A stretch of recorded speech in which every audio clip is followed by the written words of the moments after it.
Media by the People presents. Welcome to the I Love Wine and Dogs podcast, hosted by Heidi Huebner and Timothy StoneDancer Coleman. With special guest, Barry Rosenthal. This is a SAG-AFTRA approved micropodcast. Welcome to the I Love Wine and Dogs podcast, created, produced, and hosted by Heidi Huebner, with engineering and production by Timothy StoneDancer Coleman. This show was created to celebrate good wine, amazing pets, and people from around the world who are doing great things in their local communities.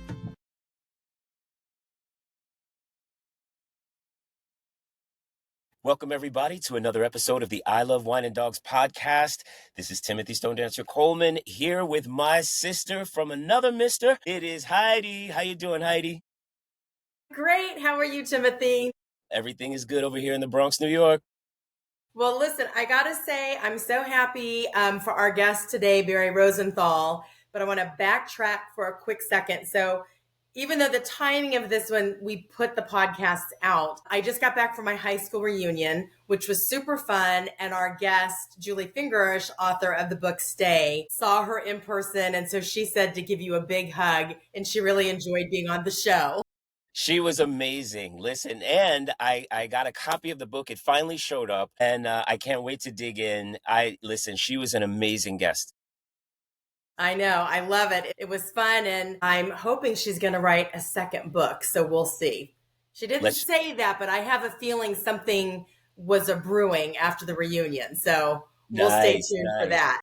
So I think without further ado, let's get started with our guest, Barry Rosenthal. So, folks, Barry Rosenthal is a director, creative director, and producer living in Marina del Rey, California. He has an extensive background in directing, producing, filmmaking. One of the creators of the Food Network and former director of broadcasting and advertising and promotion for NBC. He has an impressive and diverse portfolio. CEO of BR Creative Advertising and Broadcast Marketing Agency. So, Heidi, take it away. Thank you. I will. So I think first we need to see Chloe on camera, because this is how Barry and I got connected. So where is that gorgeous girl? Well, she's coming up this there. Beautiful girl. Hi, Chloe, can you say, look, can you come up here? Come up here. Come on, up here. Okay, a little better. Hi, gorgeous. There she is. Yeah, she's a beauty. She's so kind, too. She is Mrs. Kind. So I met Barry. Well, actually, first, I'm going to introduce the wine and then start from the beginning with how I met Barry, because we've got lots to talk about today. So I did a wine tasting dinner at Gelson's, and it was the first one I ever went to, and it was really fabulous. And they had a winery, Farniente. This was all the different wines they had. And it was great. They did a food pairing, and I'm going to post all of that. But this one particular wine, this is the Post and Beam. And this is the Cabernet Sauvignon. It is from 2022, and their winery is up in Napa. But this was of the reds. It was all the wines were delicious, but this one really struck my palate. So I bought a bottle. I'll be sharing this with some friends later on this weekend.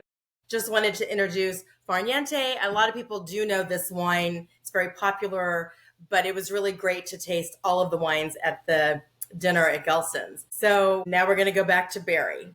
No, I just want to say something. I don't drink anymore, but when I did, Farniente was that and Duckhorn, my two favorites. See, I love that. And then, yeah. So, Barry, do you drink like mocktails? Do you? You know, Timothy, been in, I don't know if this is antithesis of your show. Okay, Chloe, Chloe is speaking. You have to sit down. You have to lie down. Okay, there. Now lie down. So I stopped drinking 15 years ago. I owned a nightclub on Martha's Vineyard, and that did me in. So what was the question? Well, no, I mean, actually, this is really good, because one of the things Heidi and I say frequently, in order to enjoy our show, you don't have to drink, and you don't even have to have any animals, right? A love of nature, a love of life, a love of people is all the requirement that anybody needs, right? So I was just curious, because you don't drink, which we've had other folks on our show who also don't, do you do like mocktails? Do you do? That was it. So, yeah, once in a while, only because you have water, sparkling water, and Diet Coke. Diet Coke being the preference. So that wears on you after a while. So we go out and I encourage, matter of fact, I don't like people not drinking. So I have been doing some mocktails, but to tell you the truth, they're the same price as cocktails. And That's right. so, yes, once in a while. And at home, I'll make a Virgin Mary, some horseradish and stuff. But yeah, I don't miss it. I had my time. This is why we laugh. It's like, I love wine and dogs. I'm not the expert in the field, loving all animals. But, it's just about also great people who are doing good things in the community. And, I met Barry and his dog, Chloe, when they found out about the pup program at LAX, the therapy dog program. And they came. Oh my gosh, Chloe was perfect. Barry was fabulous with all of the guests and the passengers and the employees at the airport, making everybody feel comfortable. And so they became part of the pup family. And then Barry was like, we need to do a documentary on this. And we did. And we're in 2 film festivals. And it was such an amazing, fabulous time. And we have there's another project that's going to spin off of that. But what I come to find out when we were filming the documentary, Kids in the Spotlight, and we're going to delve into that because it's amazing, this organization. One of the girls did my makeup and she did such a beautiful job. And Barry, I don't know if we are at the point that we can share the pup documentary on I Love Wine and Dogs, or do we need to still wait? The documentary or the TV show? The documentary. Oh, we could share it, sure. Okay. All right. You mean for you to show it? Huh? Yeah, I'm supply it to you, a link or something, you mean? Yeah. Well, you have it. Yeah, if we wanted to put it up. Yeah, no, that's great. It's great. Okay. So you kind of glossed over Kids in the Spotlight. So let me just give you 30 seconds on it. Kids in the Spotlight is an organization based in Van Nuys, right down the road here in the Valley, and takes foster kids and helps them become filmmakers and also to tell their stories. So they have a career path. It also does things like in my estimation, if we can nip it in the bud, so to speak, with these foster kids, 39% of young women who age out of the system have unwanted pregnancies. 52% of foster kids go homeless by the age of 24. It's incredible. So if we can get them early and foster them, so to speak, it's a great thing. So that's what we do. A lot of Hollywood behind it. In my film is Ty Burrell from Modern Family and Tiffany Haddish, the comedian, Philip Bailey, my idol, who founded Earth, Wind, and Fire. Yeah, right, Timothy? I'm sitting there going, I'm interviewing this guy.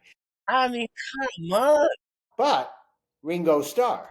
We have, when you make a documentary, you got to put all your stuff into it. Celebrities help sell, and that is doing well. We've won a couple awards for puppies, and we're not done. We've entered some more. Yeah.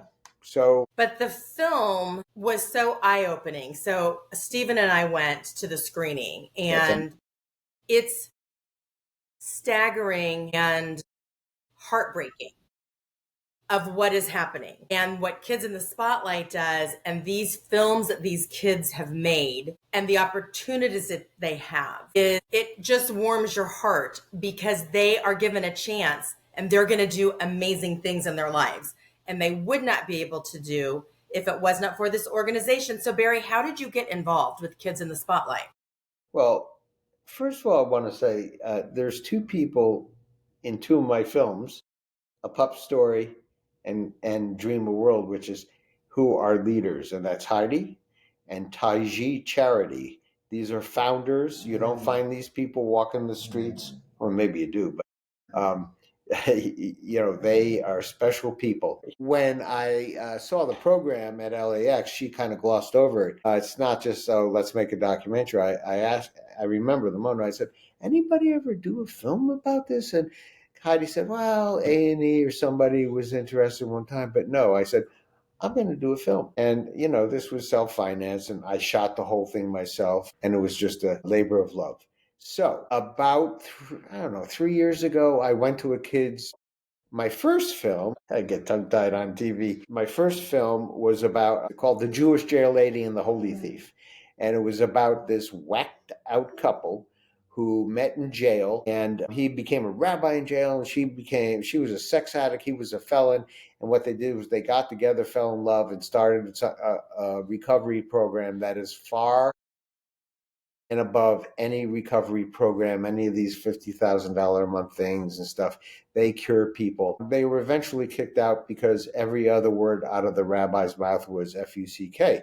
So eventually the political situation got to him. But same thing. I said, anybody ever do a film about you guys? So this guy came to see the film at the premiere, and his name was Greg Metzger, and he was the chairman of the board of Kids on the Spotlight. And he said, wow, I love your film. I want you to come to an event. And you want all the goop here. I'll tell you, this is the honest God truth. So I said, I can't do soldier work at my age anymore, but I can, be an advisor. He said, well, as soon as I get rid of one other white Jewish guy on the board, you're in. And that's what happened. And they put me on the board. And I said the same thing. I said, anybody ever do a film about this? Well, we've been talked about it. I said, well, I'm going to do it. And Julie's brother-in-law's foundation we did it on 50 grand, which is nothing. And so that's how, I don't know if that answers your question, that's how I got to Kids in the Spotlight. I'm on the board. It is a wonderful organization. I love the kids, and they're heartwarming. You saw something in the film. So Barry, there is this philanthropic, you have a big heart. Have you always been like that as a kid, like growing up? Like, where did this come from? Has this always been you, or did something open your eyes and then this just became a calling? Well, my dad died when I was 12, so I had to do it all on my own. And that was just a little background. I think I've always just wanted to help people.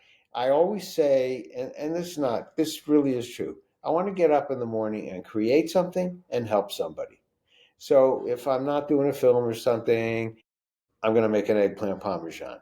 And if I can't help a kid in the spotlight, I'll tip the guy at the gate or whatever. And it's not like I have to do that today. That's what fulfills me. So I guess I've always wanted to give more than take. It's to give more than take. It's easier for me to give than take for some reason. We'll be right back after these messages.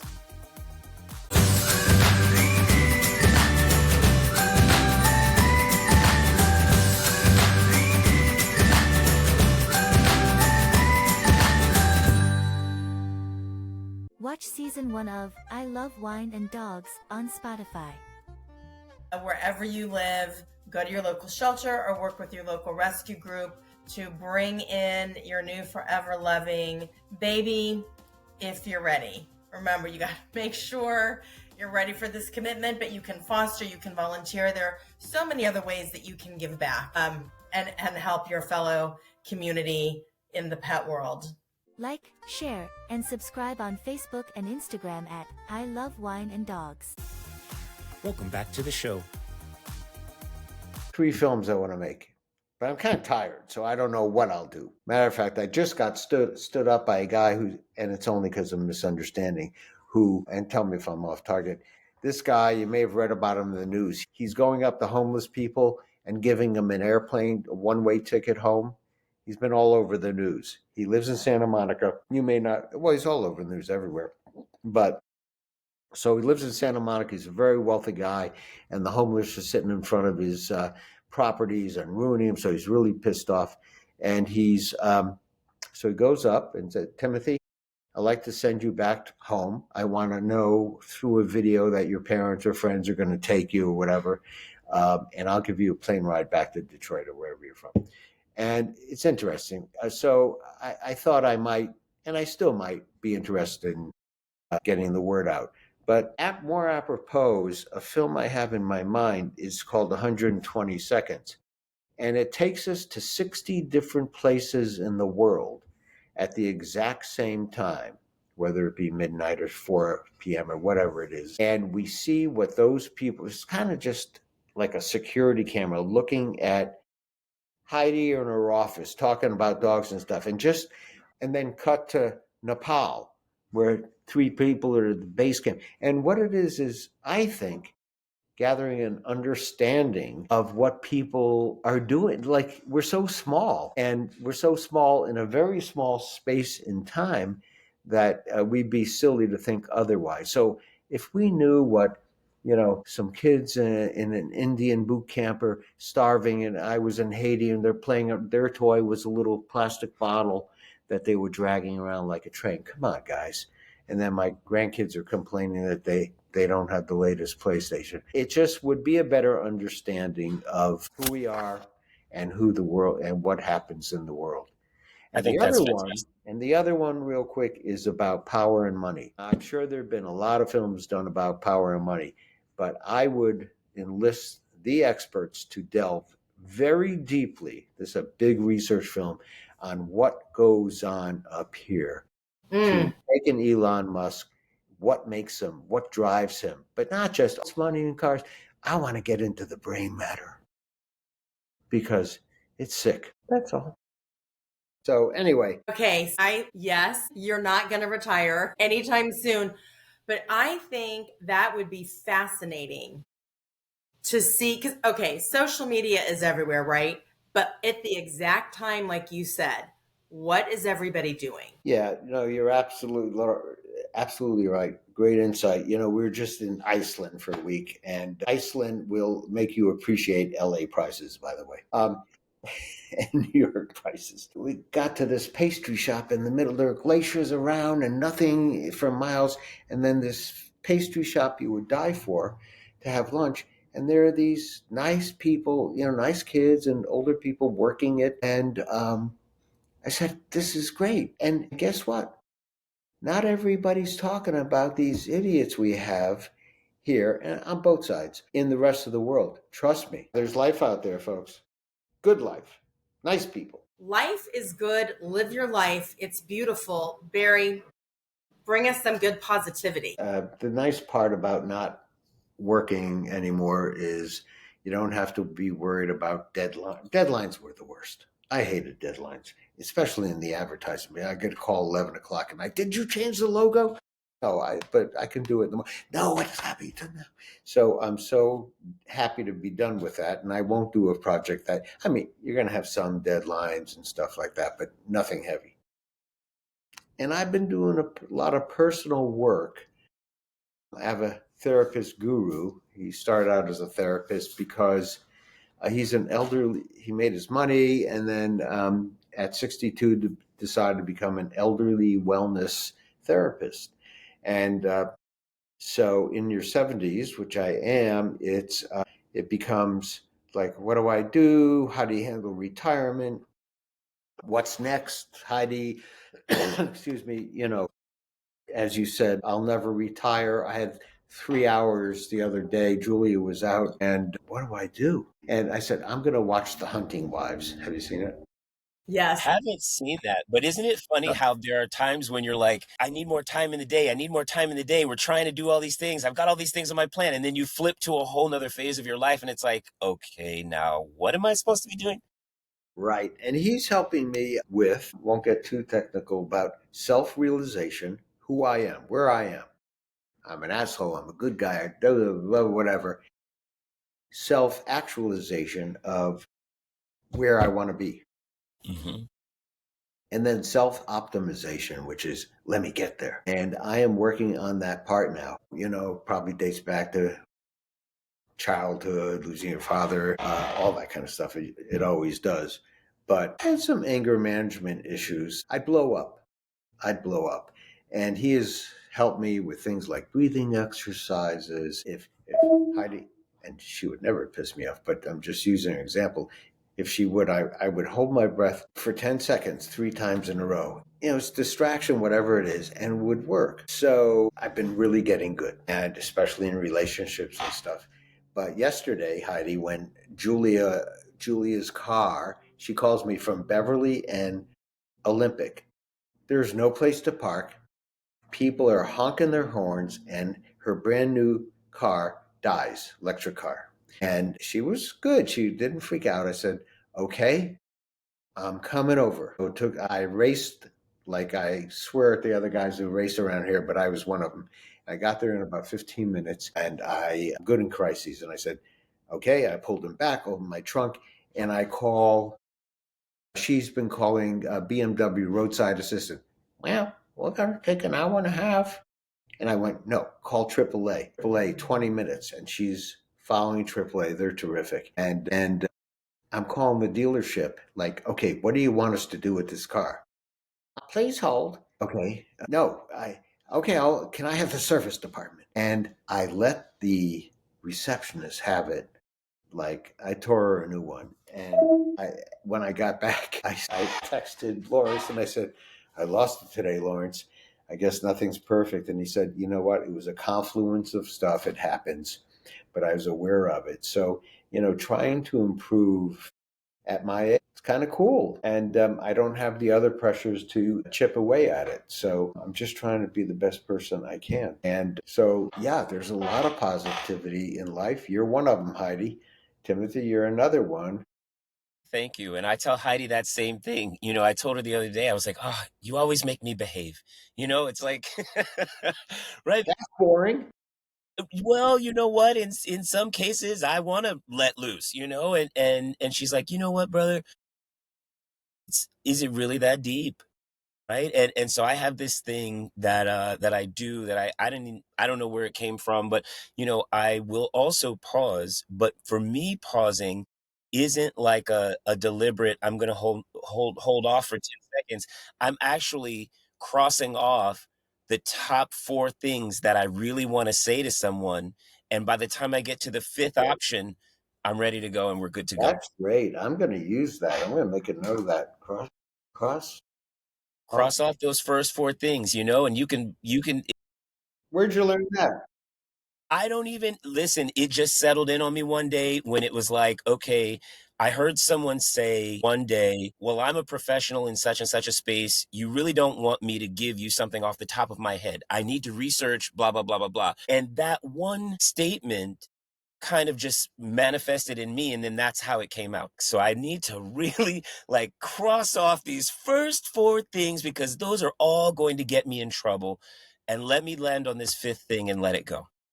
Okay, you piss me off. Cross it off. You're a bigot. Cross it off. And then you have beautiful blonde hair. ILoveWineandDogs.shop, your one-stop shop to support loving pets, good wine, and great people doing awesome things in their communities. I wish I would have known you a long time ago because just your whole vibe and personality when you first came into my office, I'm like, he's a good guy. He's a cool guy.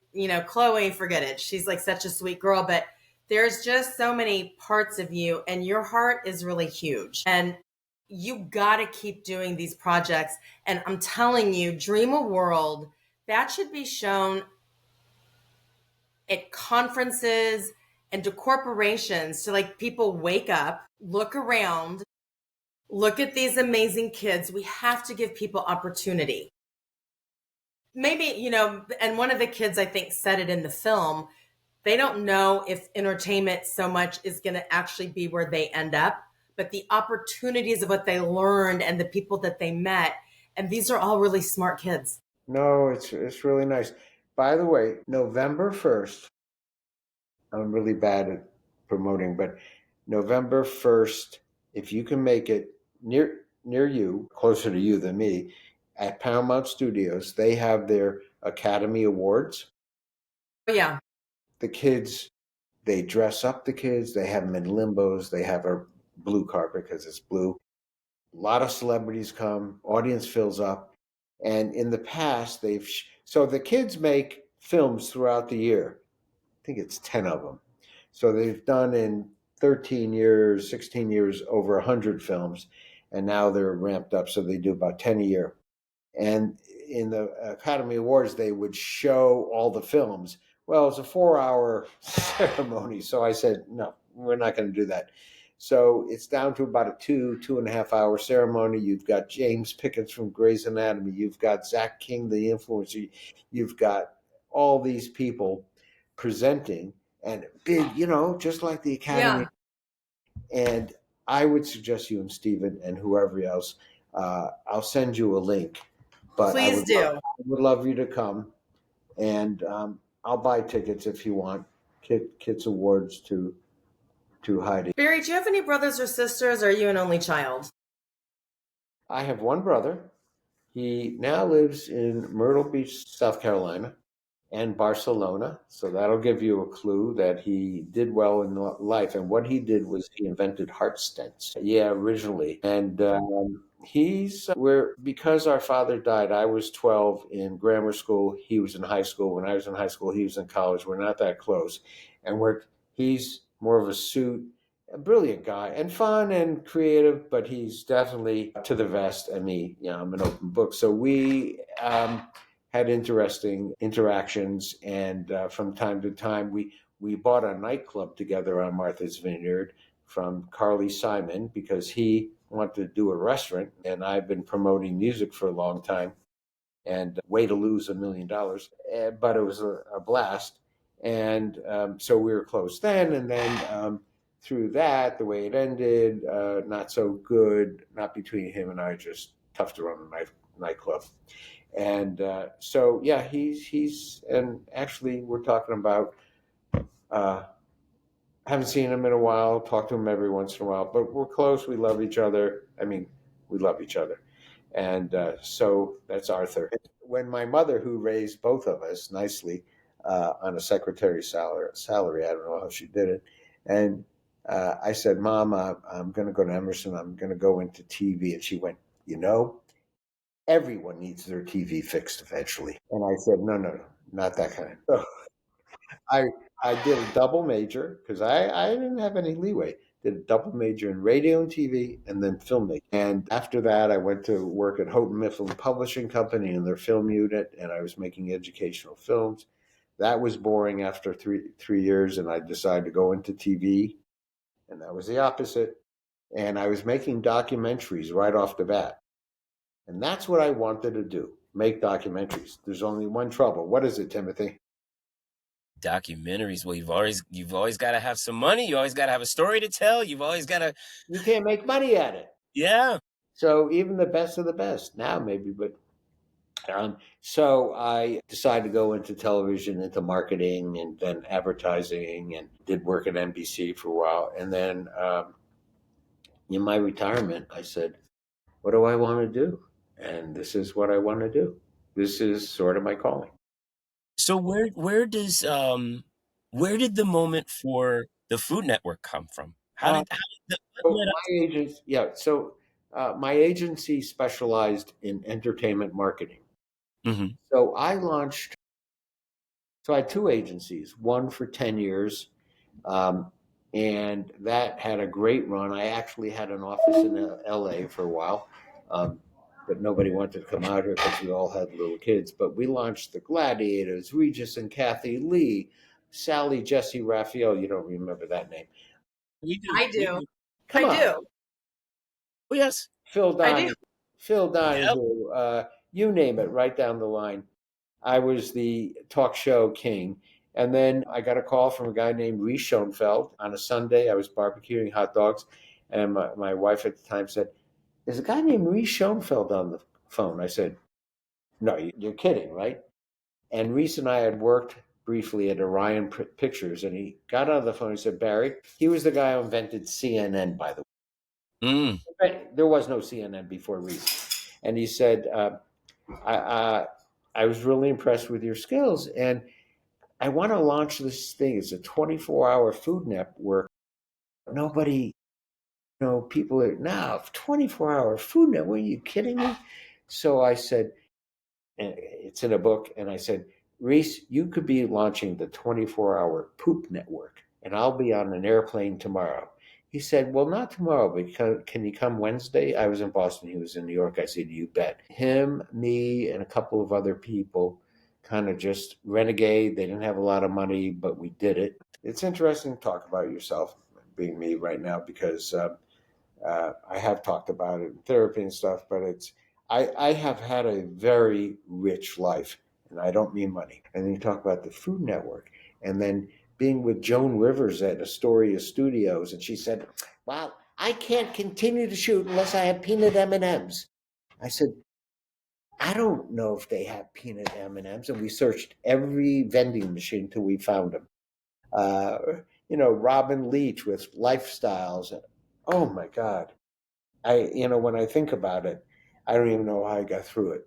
A lot of fun, a lot of things to think about. I wish I journaled, because now, it's wonderful hearing myself talk about me. But, and that all leads you to a place. And the place is um, here, LA, love it. Go figure, love it. People are leaving, and I'm just getting here. And it's a wacky place, and it's got lots of problems. It's also got lots of good stuff, too. That's amazing. Do you feel like you are at the beginning of a new purpose? Yes. And I think it started probably coincidental 6 years when I got here, maybe a little after, when I was finding my way. I am on the Delray Neighborhood Council, which it's sort of like the local access of TV. This is the portal to local politics, but it's fascinating. I wanted to learn how politics operated. I didn't know much about it, or how it doesn't operate. We'll be right back after these messages. I Love Wine and Dogs podcast has brand new merchandise. Have you ever looked at something and realized you didn't need it until you saw it? ILoveWineandDogs.shop, your one-stop shop to support loving pets, good wine, and great people doing awesome things in their communities. Visit ILoveWineandDogs.shop and get that new merch. I Love Wine and Dogs is now streaming for millions of fans on YouTube. Welcome back to the show. Barry, is there anything that we haven't talked about that you want to make sure that people hear or know about? Well, I want to reiterate that we have to find the positivity right now. You always have to find it, but especially now, the forces are coming at us from both sides. It's a complicated world. We have all this technology, and that's not counting AI, what's going to happen. And, one of the things I believe in is not an afterlife. This is nothing to do with my religion. It's just to do with my being. So when I'm gone, I'm gone. And it ties into some of the stuff I was saying with my buddy. Yeah, some people go, what's the world going to be like for my grandkids, which I have two? I don't know. I won't be here. So I have to deal with the moment. Having a great time with you guys. We're talking about lots of good things. Timothy, you look just like a fine, fine soul that one wants to get to know. Heidi, of course, is. I just think that, this is something I'm grappling with. It's just about this moment. And that's that film of seeing everybody around the world in that moment. And I often think, there's kids walking around with malnutrition bodies, walking on sandlots in Africa. And I go, holy shit. And then I drive through Beverly Hills, and women are complaining that the line is too long outside of Gucci, which it is, and those problems. And I go, wow, what's it all about? What is it all about? And all I can come up with, it's all about this one moment for me right here. Being kind, making sure that I don't hurt anybody. And so that's really the essence of it for me. Sometimes hard to keep in that moment, but I'm really trying. Well, listen, from your lips out to the universe, thank you.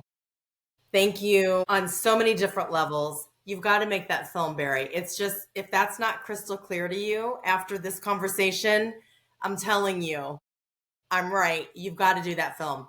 Please. It's a big budget film. I don't know if I have the worst part about any of this, Timothy, you can relate, is fundraising. I know. The reason I can make Dream a World was my brother-in-law runs this foundation that benefits kids. And he said, oh, that's perfect. So I fell into that. Your film I did on my own. And the Rabbi film did it with some of their money and some of other people's money, but cheap. But this one is a big budget film. It's probably a couple $1 million. But you never know. I never thought I could do this stuff. So who knows? All you I'm a need firm believer that when you decide, yes, I'm doing it, and you pull out that first brand spanking new notebook that has nothing written inside of it, and you actually start charting out, well, you know what? I'm just going to start writing it.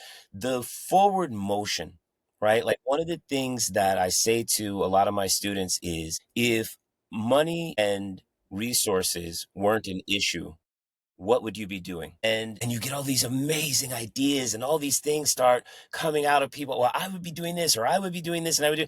Start doing it. Just start doing it, because the rest of those things are going to fall in line because you are pushing that energy out into the world.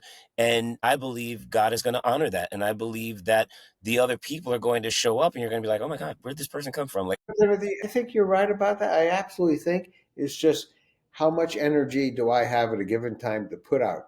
So right now, and Heidi, I'm glad to get back with Chloe. She went downstairs. I'm glad to get back to the airport and doing some of the events because frankly, I was so burnt out by doing all these shoots that I didn't have that bandwidth. So I'm happy to get back to doing it, recharging my batteries. And by the way, I do have the notebook. There you go. I have more swag. She is the king of swag. I have more swag from, geez, but it's a pleasure. I hope the puppy show goes because I'm not going to be, maybe Timothy will get involved. I'm not going to be, because Rick is in New York, I think. His production company is in New York. So I did want to say, I'm a connector. And more than anything, I connect people. I don't know what drives me to do that, but I've made a lot of people wealthy besides me. I didn't make me wealthy, but I made a lot of people wealthy by connecting people. And probably in the last 2 days, I met 4 people. Say, I'm going to call this person. I'm going to connect you, and I just do a swap email and say goodbye. Take it away if you're serious.